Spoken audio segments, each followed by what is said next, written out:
The sterile smell of antiseptic stings my nose as I lie in the hospital bed.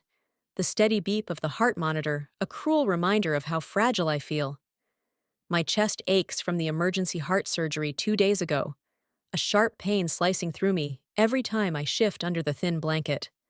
I'm 38, but right now, I feel ancient. Worn down not just by the scalpel, but by the weight of everything else. The door swings open, and my older sister Julia steps in, her heels clicking against the tile like she owns the place. She's 40, dressed in a sleek black designer coat that probably cost more than my monthly rent, her manicured nails clutching the latest iPhone. Her dark hair is swept into a flawless updo, and her green eyes flicker with something I can't quite name. Annoyance, maybe, or impatience. "Lisa, you look awful," she says, her voice sharp but layered with a fake sweetness that makes my stomach twist. She doesn't sit, just stands there, towering over me like I'm a child caught misbehaving. "How long are they keeping you here?" I swallow, my throat dry. "A few more days. The bills are piling up, Julia. $50,000 already. I could use some help." My voice is weak, barely above a whisper, but it's all I can manage. I hate asking, hate the way it makes me feel small, but I've got no one else left since Mom and Dad passed. Julia's laugh cuts through the room, high and brittle. "Help! Lisa, come on. Tom and I have our own expenses. Living costs are insane, and the kids need tuition money for that private school. We can't just throw cash at you." She adjusts her coat, glancing at her phone like I'm wasting her time. I stare at her, disbelief bubbling up through the fog of pain meds. "Julia, I let you and Tom live in my Seattle apartment, rent-free for 6 years. That 3-bedroom place I busted my ass to buy as an interior designer. You've been there since Tom's landscaping business tanked. I never asked for a dime." My fingers tighten around the blanket, the fabric rough against my skin. I want her to feel the weight of that, to remember. She rolls her eyes, a smirk tugging at her glossy lips. "Oh, here we go with the apartment sob story again. We've been maintaining it, Lisa. That's worth something. Besides, this is your mess. You're the responsible one, right? Figure it out." She taps her phone screen, already half out the door in her mind. My chest burns, not just from the stitches, but from a fury I've buried too long. Responsible one. That's what they've always called me, ever since we were kids sharing a cramped room in Tacoma. Back then, Julia was the golden girl, charming, loud, the one Mom and Dad fawned over. I was the quiet shadow, fixing her messes. Like the time in high school when I stayed up all night finishing our group project while she flirted with her boyfriend, only for her to present it and bask in their praise. "Julia's so creative," Mom had said, while I sat there, invisible, my hands stained with marker ink. "Julia, please." I try again, my voice cracking. "I'm not asking for much. Just something to keep me afloat." She sighs, dramatic and loud. "Look, I've got a meeting with a client. Tom's trying to get this new deal off the ground. Rest up, okay? You'll be fine." She flashes a smile that doesn't reach her eyes and strides out, leaving the cloying scent of her perfume behind. The door clicks shut, and I'm alone again. The beep of the monitor steady but mocking. Fine. That's what they've always expected me to be.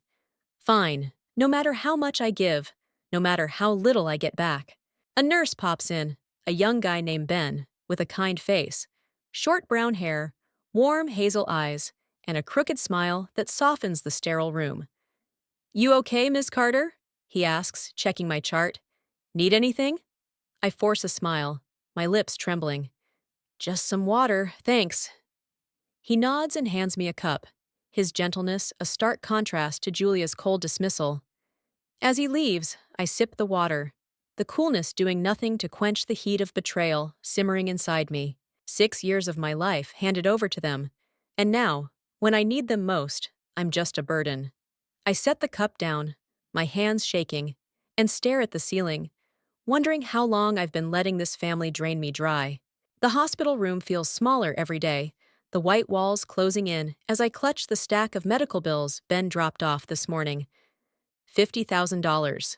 A number that makes my stomach lurch, each digit a jab at the stitches still tender across my chest. I'm propped up against the pillows, my brown hair limp against my shoulders, when the door creaks open again. It's not Julia this time, thank God, but Emma, my best friend since college. She's 37, a petite whirlwind with curly red hair bouncing around her freckled face, her blue eyes sharp behind thick glasses. She's a CPA, always carrying that beat-up leather satchel stuffed with papers, and today's no different. "Lisa, you look like death warmed over," she says, plopping into the chair beside me. Her voice is teasing, but her frown deepens as she spots the bills. "How bad is it?" "Bad," I croak, handing her the papers. My hands tremble, not from weakness now, but from the dread gnawing at me. "Julia won't help. Said they've got tuition to pay, like my heart surgery's some petty inconvenience." The words taste bitter, and I clench my jaw to keep the tears back. Emma's brows shoot up, her glasses slipping down her nose. "Tuition! Last I checked, her kids go to public school. And didn't you let them crash at your place for, what, 6 years?" She flips through the bills, then pauses, her eyes narrowing. "Wait!" She's been posting on Instagram, bragging about her new apartment, marble countertops, custom curtains. Where's she getting the cash for that? My chest tightens, a dull ache spreading beyond the surgical scar. "What do you mean, her apartment?" My voice cracks, and I sit up straighter, ignoring the stab of pain. Emma pulls out her phone, scrolls, and shoves it under my nose. There's Julia, posing in my Seattle apartment. The one I designed, the one I paid for, grinning beside a shiny new kitchen island. The caption reads, "Finally living the dream in our renovated space." The room spins. My apartment. My home. I remember the hardwood floors I sanded myself, the soft gray walls I painted late into the night. "That's mine," I whisper, my fingers digging into the blanket. "She can't just claim it." Emma's face hardens.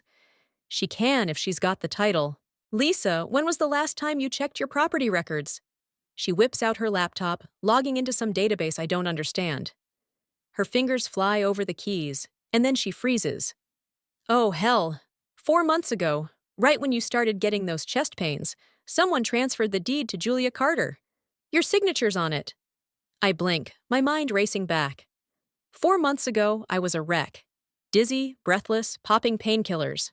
Julia had been helpful then, hovering with stacks of papers.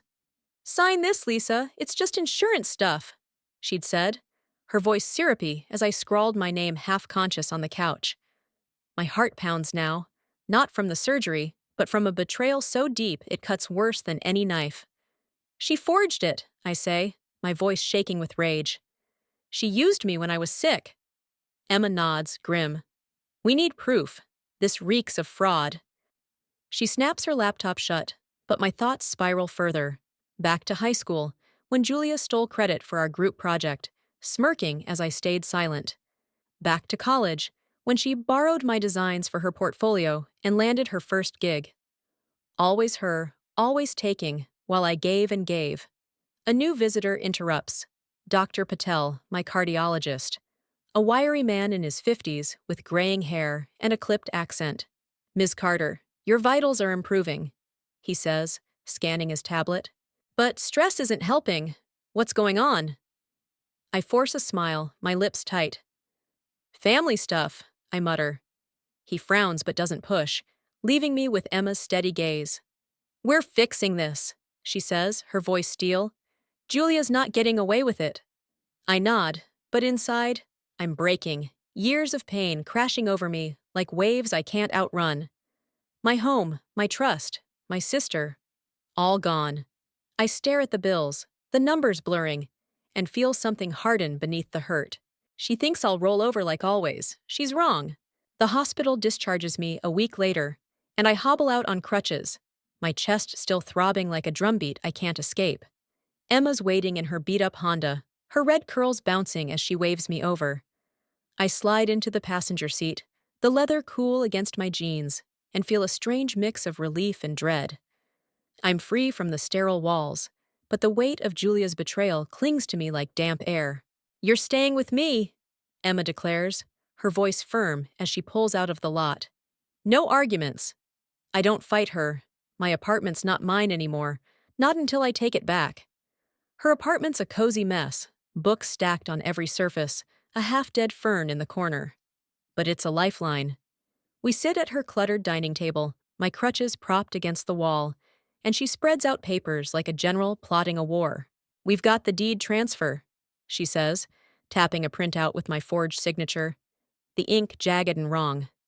"And the notary stamp? Expired 6 months ago. Sloppy work." Her blue eyes gleam behind her glasses, fierce and alive. I nod, my throat tight, the betrayal slicing deeper every time I see that paper. Emma's boyfriend, David, joins us, an ex-lawyer turned private investigator, lanky with messy black hair and a scruffy beard, his gray eyes sharp like he's already 3 steps ahead. "Found something else," he says, sliding a USB drive across the table. "You've got cameras in your home office, right?" My breath catches. I'd installed them a year ago, paranoid after a break-in. Tiny things hidden in the bookshelf. Julia turned that room into her son's bedroom, but I never shut them off. "They're still recording," David grins, plugging the drive into Emma's laptop. "And they caught gold." The screen flickers to life, and there's Julia, her dark hair swept up, green eyes glinting as she paces my old office. Tom's with her, broad-shouldered and balding, his face pinched. "Lisa's too weak to check," Julia says, her voice smug through the tinny speakers. "Signed it all over when she was doped up. We're set." Tom shifts uneasy. "What if she fights it?" Julia laughs, sharp and cold. "She won't. She never does." My fists clench, nails biting into my palms. That laugh. It's the same one from high school, from every time she took what was mine and left me empty. David pauses the video. "This, plus the fake papers, slam dunk." His grin's contagious, but my anger's a wildfire now, burning through the exhaustion. I think of Julia's latest lie. She bragged on a call yesterday about buying a sleek gray SUV, claiming it was hard-earned money. Hard-earned from my equity, my home, while I'm here scraping by on disability checks. We're interrupted by a knock. Ben, the nurse from the hospital, off duty in a faded jacket, his hazel eyes wide with concern. "Heard you got out," he says, holding a thermos of soup. "Thought you might need this." I manage a real smile, the warmth of his kindness cutting through my rage. "Thanks, Ben," I say, taking it, my fingers brushing his. He lingers, chatting about his shift, and I feel a flicker of something soft amidst the storm. Emma shoos him out eventually, and we get back to work. I limp to my apartment the next day, crutches clicking on the sidewalk, pretending to visit. Julia's there, directing workers installing a gaudy chandelier in my living room.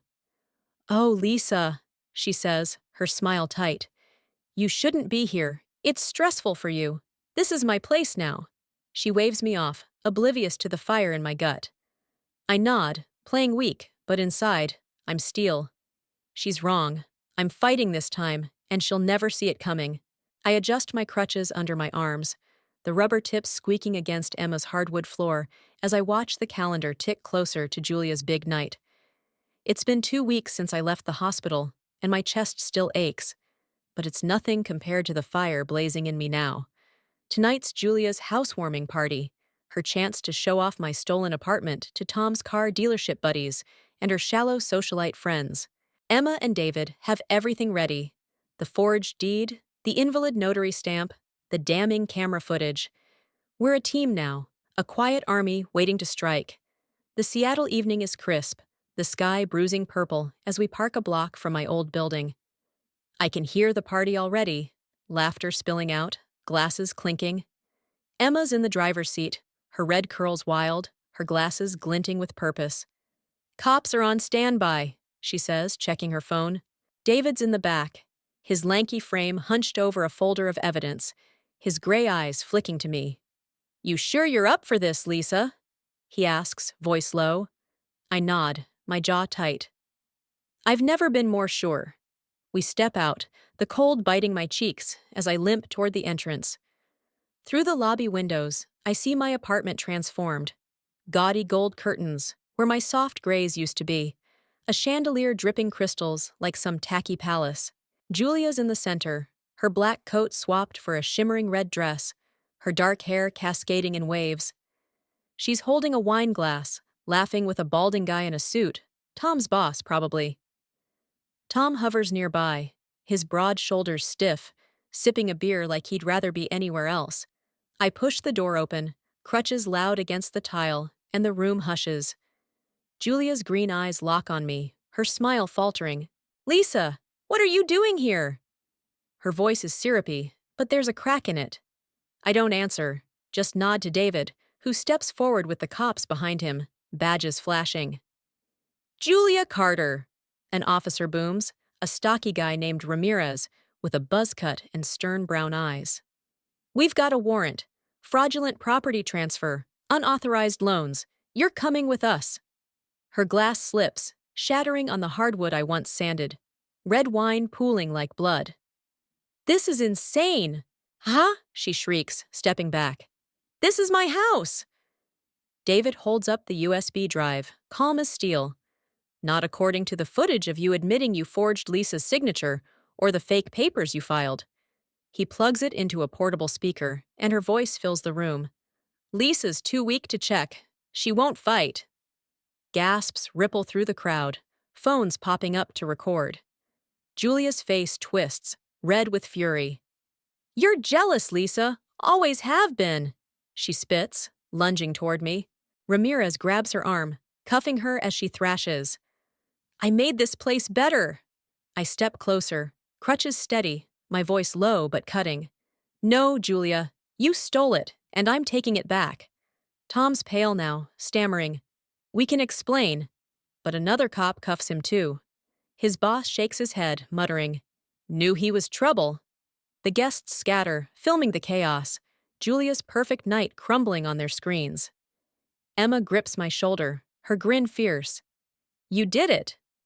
I watch them drag Julia out, her screams fading, and feel the weight lift.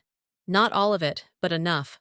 My home's mine again, and so am I. 6 months have passed since Julia's party imploded, and I stand in my Seattle apartment one last time, running my fingers over the smooth oak table I've just refinished. The gaudy chandelier's gone, replaced by a sleek pendant light I designed myself. Simple, warm, mine. The walls are back to my soft gray, the gold curtains swapped for linen ones that flutter in the breeze. My chest scars faded to a thin pink line, a quiet badge of everything I've survived. I'm 38, but I feel new. Lighter, like I've shed a skin I didn't know was suffocating me. I sold the place last week. The money's enough to start over, and I'm headed to Portland tomorrow. A smaller city, a fresh slate. Emma's at my side now, her red curls bouncing as she hauls a box of my sketches to her car. "You sure about this?" she asks, wiping sweat from her freckled brow. "This place is gorgeous again." I smile, a real one that reaches my hazel eyes. It's not about the apartment. It's about me. I need a clean break." Julia and Tom didn't fare so well. The court hit them hard. Fines for the fraud. Repayment for the loans they took against my equity. They're in a cramped rental now, Tom's car sales gig barely keeping them afloat. Their downfall went viral after the party.